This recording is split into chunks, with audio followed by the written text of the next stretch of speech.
Welcome back into Discern. My name is Ross, and this week I'm unpacking digital currency and blockchain and NFTs with my friend Kirby Anderson. Welcome back to the show, Kirby. Oh, good to be with you. And we're kind of wrapping up on looking at some of these really important issues today. So, Kirby, this week we've been talking all things digital currency. We talked about Bitcoin and blockchain and NFTs, the non-fungible tokens. So these concepts are in some ways highly technical, but they're also assets we can be investing in. We want to be aware of these things. We want to understand them better. Overall, we've talked about these not being regulated, or at least they're decentralized. Are there governments starting to regulate these? As believers, how should we look at these potential investments, and what are the things we should understand better as we consider them? Well, and again, one of the things we recognize is that in some respects, the internet has always been kind of the wild, wild west. So when you talk about money on the wild, wild west, you can imagine that as well. And so that's why you're going to probably see more conversations about this issue. Now, we did have an infrastructure bill a year ago in which there were attempts to try to provide just a little bit of regulation, and that led to Cynthia Lummis, Senator Lummis, and Ted Cruz, and a number of others say, wait a minute, before you start regulating something, you need to know more about this. And there are some individuals that do. For example, the head of the SEC, Gary Gensler, actually taught about cryptocurrencies at MIT. So you're not dealing with people that don't know anything about this, but they're trying to kind of figure out what regulations should be applied. So you obviously have a real desire to bring some kind of regulation. The SEC is probably going to be issuing some guidelines very soon, and you'll be reading about that. What I perceive as I start reading the tea leaves a little bit is that whether it's Gary Gensler or other people in Congress, they treat maybe Bitcoin as a property. There are times in which that has been described as a property like gold, like an asset. All the other cryptocurrencies had founders. They are more centralized. Many times they have an initial offering.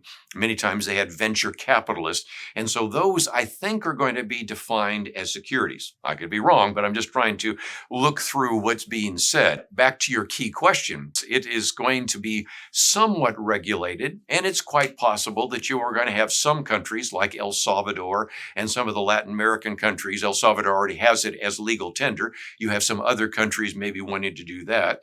You also have some big investment firms now starting to look at Bitcoin, putting on their balance sheets of shorts.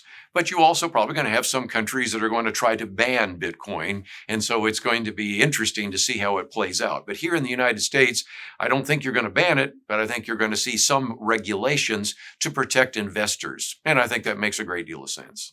So, Kirby, we've covered a lot of technical concepts this week, again, starting with Bitcoin into non-fungible token.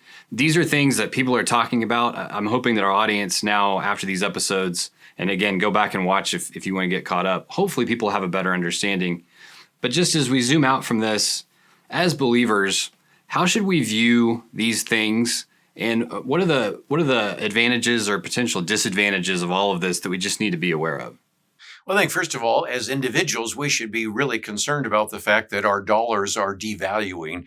And so I think a wise individual with wanting to have godly stewardship is going to, first of all, want to make sure that he or she gets out of debt. Number two, if you are going to be setting aside money for the future, and it could be money for your children's college education or for a car that you want to buy or for your retirement, you've got to begin to think about, well, where can I put my investments, those scarce dollars, in a way that could make a difference in the future.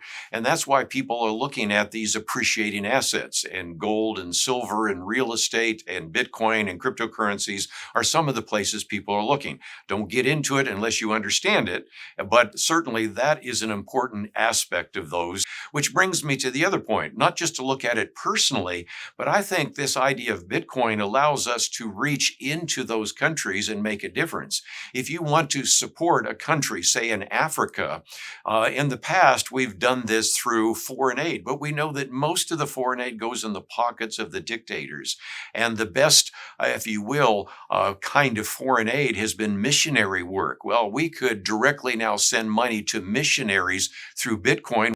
So I think as Christians, if we're really concerned about poverty around the world, if we're concerned about mission activity around the world, some of these new technologies might be really helpful.